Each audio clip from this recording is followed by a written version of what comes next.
El libro de Ruth, un breve estudio. Hermanos y hermanas, que la gracia, que la paz y que la bendición de nuestro glorioso y bendito Abba Kadosh esté con todos ustedes. Hoy no es tanto una predicación, sino un estudio breve, porque de un libro de la Tanaj, de la Escritura, es para durar meses o años. Es un pequeño estudio para aquellos que apenas van conociendo un poco de la palabra del Eterno. El estudio, como ustedes saben, será tomado de los antiguos manuscritos arameos, mejor conocidos como la Biblia Peshita.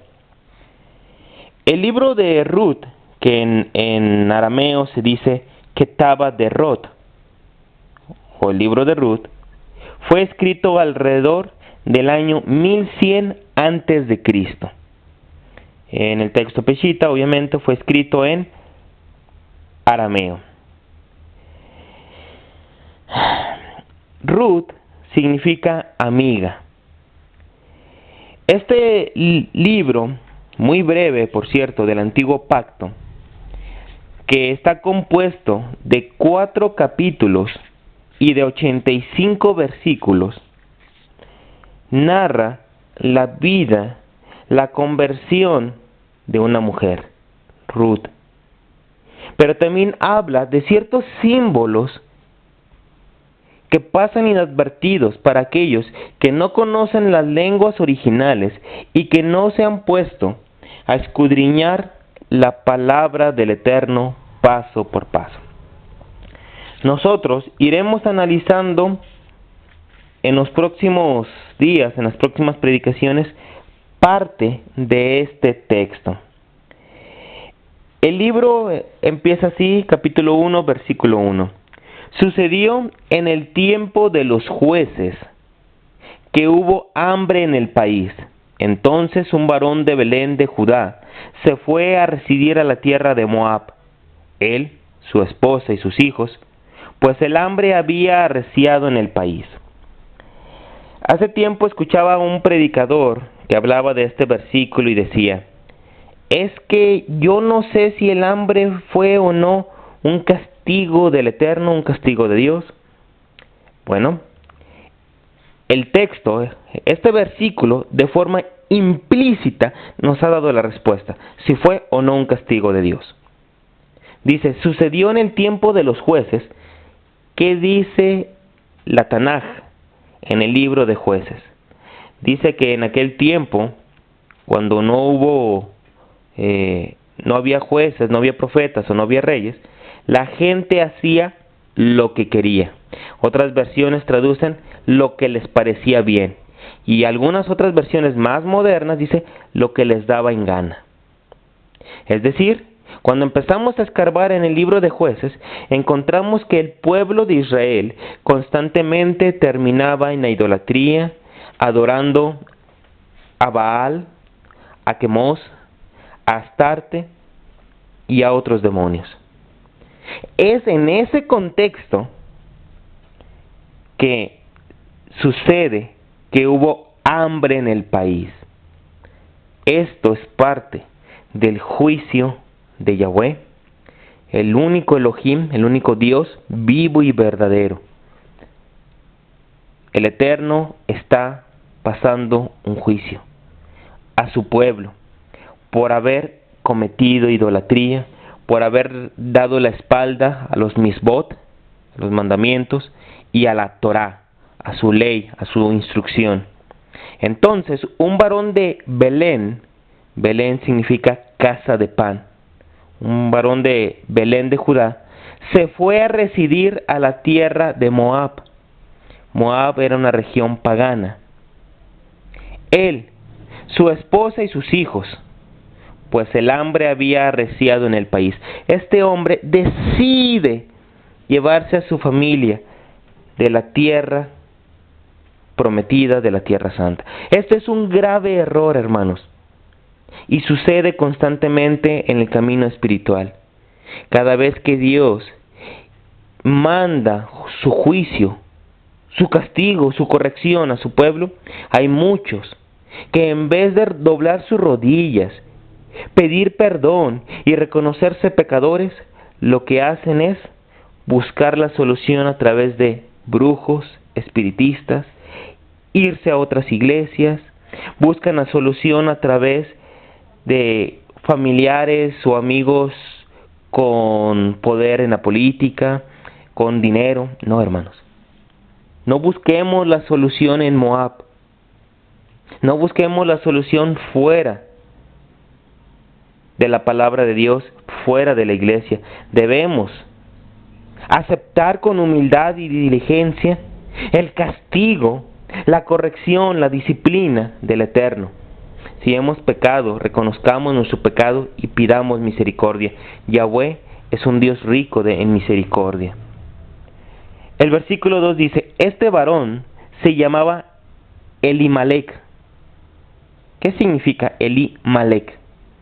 Elimelec significa Elohim, o sea, Dios es mi rey. Dice además, su esposa se llamaba Noemí, en arameo Naamí, que se traduce mi dulce o mi placentera. Y sus hijos, que se llamaban Malión y Calión, traducido enfermizo y quebrantado. Eran efrateos de Belén de Judá. Arribaron pues a la tierra de Moab para residir allí. Este hombre tenía un nombre. Elohim es mi rey, Elimelec. Sin embargo, aunque ese fuera su nombre, en la práctica no era así. Porque en vez de confiar en la providencia del soberano, decide confiar en su propia sabiduría y buscar la solución por sus medios. ¿Cuántos supuestos cristianos, cuántos supuestos creyentes no confían en Dios? Piden lluvia y no creen que vaya a llover. Piden un milagro, pero sin creer. Son creyentes incrédulos. El versículo 3 dice, pero Elimelec, marido de Noemí, murió y quedó ella con sus 2 hijos. Elimelec murió lejos de la tierra que Dios le había prometido a él y a sus padres. Pero murió lejos porque él decidió darle la espalda a Dios, decidió alejarse, huir de la corrección del Altísimo. Hay mucha gente que está yendo de mal en peor en su vida familiar, matrimonial, laboral, espiritual, eclesial, y todavía se quejan y se preguntan, ¿y por qué a mí? ¿Y por qué no? Tú le has dado la espalda a Dios, le has dado la espalda a sus mandamientos, a su palabra, has buscado la ayuda, la solución, como dice la Tanaj, la Escritura, en vanidades, es decir, en idolatría, en superstición. ¿Cómo esperas que te vaya bien? El versículo 4 dice, quienes tomaron para sí esposas moabitas, una de ellas se llamaba Orfa y la otra se llamaba Ruth, y residieron allí como 10 años, una década. Pero sus 2 hijos, Malión y Calión, también murieron, quedando la mujer sin su marido y sin sus 2 hijos. Yo hace un momento les explicaba el significado de los nombres de todos esos personajes de la palabra. Y si se fijan, los nombres de los hijos de Noemí no son nada gratos a los ojos de Dios. Es por eso que nosotros debemos poner a nuestros hijos nombres cristianos, nombres kadosh, nombres de la palabra, y no nombres que traigan en sí mismo maldiciones. Hay gente que dice, yo no creo en eso. Ah, ¿no? ¿Y por qué no le ponen a sus hijos Baal-zebub, Hasatán, Lucifer? No, es que... Y ahí ya empiezan a decir que no. El nombre es muy importante y puede traer desde bendiciones hasta maldiciones. En la palabra de Dios, en la palabra del Eterno, el nombre refleja tanto su misión como su relación con Yahweh. Cuidado con esos nombres paganos que pueden ser verdaderas maldiciones para sus hijos. El versículo 6 dice: regresó pues ella de la tierra de Moab junto con sus 2 nueras, porque en la tierra de Moab se enteraron de que Yahweh había visitado a su pueblo para proveerles alimento. ¡Qué bellísimo! En la predicación pasada que publiqué, que subí al internet, predicaba sobre el Evangelio de Lucas, capítulo 7, versículos del 11 al 17, y les decía, basándome en el versículo 16, que la gente estaba admirada de lo que veía en Yeshua, en Jesús, y glorificaban su nombre y decían: Dios ha visitado a su pueblo. Si se fijan, amados hermanos, es lo mismo que pasa aquí, es lo mismo. Yahweh había visitado a su pueblo. ¿Para qué lo visitó? Para proveerles alimento. ¿Y qué alimento les proveyó? Él mismo. Él dijo: yo soy el pan vivo bajado del cielo. Yo soy el pan. El lejem, el pan. El alimento que Yahweh nos da es el mismo, su vida divina. Yeshua es Yahweh hecho hombre, es Dios hecho hombre. Cuando Jesús nació, cuando Dios se hizo hombre, es cuando Dios visitó realmente a su pueblo y nos trajo un alimento que da vida eterna. Nos trajo su palabra, su vida misma, su redención. El versículo siguiente dice: entonces partieron de la tierra donde residían ella y sus 2 nueras, emprendiendo el camino para regresar a la tierra de Judá. Ahora la mujer Noemí hace lo más sensato. Decide emprender un viaje de regreso para con Dios. No siempre es fácil retornar después de que alguien se ha alejado de la iglesia. No siempre es fácil retornar a una relación espiritual con el Altísimo después de toda una vida de pecado, de ofensas, después de una vida de vivir al margen de la Torah, de la ley del Altísimo, pero nunca es tarde. Y es más difícil vivir lejos de Dios que en su presencia. Vivir en la presencia de Yahweh es una bendición segundo a segundo.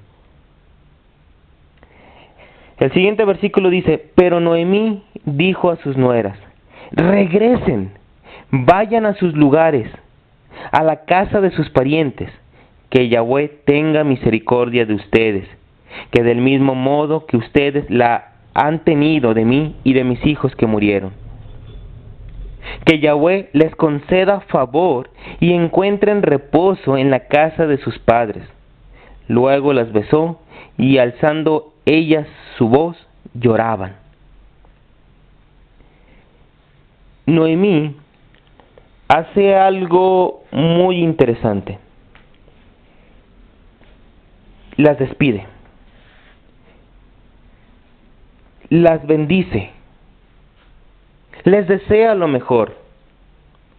¿Qué acaso Noemí no quería que ellas participaran de la vida del pueblo Kadosh, del pueblo santo de Israel? ¡Claro que sí! Pero cada uno debe, por su propia voluntad, decidir, acceder a servir al Altísimo. No estoy hablando de libre albedrío, que es algo diferente. Estoy diciendo de que uno, movido por el Ruach HaKodesh, por el Espíritu Santo, debe decir: quiero servir a Yahweh. Y esto es importante. Noemí las despide, las besa, las bendice. Si te quieres alejar de Dios, es tu decisión. Yo te amo. De igual forma, vamos a ver lo que sucede. Y le decían, no, sino que te acompañaremos a tu tierra y a tu pueblo. Sin embargo, Noemí insistió, regresen, hijas mías, pues ¿para qué irán conmigo? ¿Acaso volveré a tener hijos para darlos a ustedes? Regresen, hijas mías, pues yo he envejecido, como para tener otra vez marido. Aun si dijera que todavía tengo esperanza y tuviera marido y diera a luz hijos, ¿los esperarían hasta que ellos crecieran? ¿Se abstendrían de tener marido? No, hijas mías, pues esto sería más difícil para mí que para ustedes, y mi amargura mayor que la de ustedes, porque la mano de Yahweh me ha perseguido. Aquí Noemí trata de desalentarlas de alguna manera, porque un verdadero creyente no ofrece las bendiciones de Yahweh, las bendiciones de Dios, para que la gente vaya a la iglesia. Un verdadero creyente solamente tiene algo que ofrecer: a Dios mismo.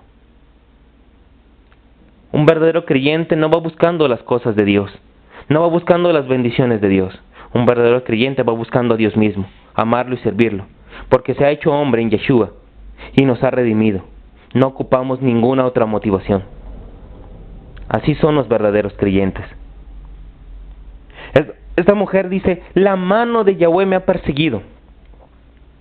Pero no es un reclamo ni es amargura, porque la misma mano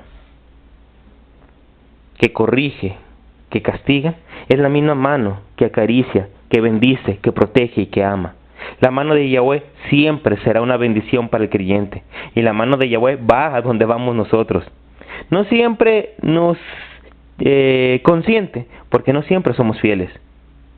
Pero gloria a Yahweh por su mano que va a donde vamos. Gloria a su nombre. Y gloria a esa mano que nos corrige cuando nosotros nos estamos queriendo salir del camino. ¿Qué dice el siguiente versículo? Entonces ellas, alzando su voz, lloraron de nuevo. Aunque es muy conocido que las mujeres tienden a llorar mucho, el texto lo que trata de hacer hincapié es la sinceridad de ellas. Les dolía la separación, la amaban realmente a su suegra, la amaban tal vez hasta como una madre. Luego Orfa besó a su suegra y volviéndose se marchó. Orfa decide ya no seguir con su suegra y mucho menos ir a una tierra extraña, con un pueblo extraño, a adorar a un Dios que no conoce. Sin embargo, dice el texto, pero Ruth permaneció con ella. Pero su suegra le dijo, he aquí que tu concuña se ha vuelto a su pueblo y a la casa de sus parientes. Regresa tú también detrás de tu concuña.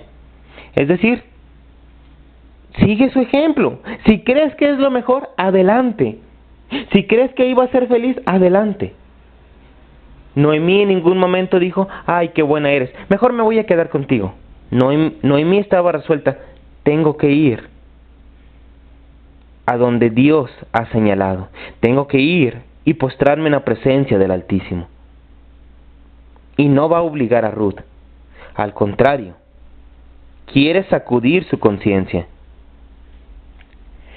¿Qué dice el siguiente versículo, el siguiente texto? No obstante, Ruth le contestó, lejos esté de mí que me aparte de tu lado y te abandone, porque a donde quiera que tú vayas, yo iré, y donde tú mores, yo moraré. Tu pueblo será mi pueblo, y tu Dios será mi Dios. Donde tú mueras, también moriré, y seré sepultada. Así me haga Dios y aún me añada, solamente la muerte podrá separarnos. Al darse cuenta Noemí que en verdad quería acompañarla, dejó de insistirle que regresara. Quiero notar, amados, que en el texto hebreo, masoreta, dice literalmente, Noemí le dice a Ruth, regrésate a tu tierra y regrésate a tus dioses. Jamás un verdadero israelita le diría a un pagano, vuélvete a adorar demonios, vuélvete a la idolatría, vuélvete a ofender a Dios. Por eso el texto Peshita, un texto no adulterado, aclara, vuélvete a tu pueblo y a la casa de tus parientes. No dice a tus dioses. Eso es importante que lo recalque y todo. Ahora bien, Ruth le dice, no solo soy fiel a ti, como mi familiar, ahora le seré fiel a tu pueblo. Necesitamos creyentes que sean fieles a la iglesia. Y seré fiel a tu Dios. Tu Dios será mi Dios. Necesitamos gente que sea fiel a Yahweh, a su palabra, a su voluntad. Y esto lo afirma, lo sella con un juramento solemne. Así me haga Dios y aún me añada. Esto es un hebraísmo para un juramento solemne. Y ambas se fueron hasta Belén de Judá. Cuando ellas llegaron a Belén, la ciudad entera se regocijó a causa de ellas y decían, esta es Noemí. Cada vez, igual que con el hijo pródigo, una oveja descarriada vuelve al redil, es alegría para los verdaderos creyentes. Y aquí todo el pueblo decía, ella es Noemí, porque era la que conocían. Pero ella les dijo, no me llamen Noemí, más bien llámenme Maridat Nausha, es decir, amargada de alma. ¿Por qué razón? Porque el Shaddai me ha causado gran amargura. No dice que Satanás me causó amargura, que los demonios, no, dice, él me causó amargura, pero no reniega de él. Bendito sea su nombre. Pues en aquel tiempo me fui llena, pero Yahweh me ha hecho retornar vacía. ¿Por qué pues me llaman Noemí? Ya que Yahweh me ha humillado, alcanzándome con su mano para afligirme. Así regresó Noemí y con ella su nuera, Ruth, la moabita, quien quería acompañarla de todo corazón. Regresaron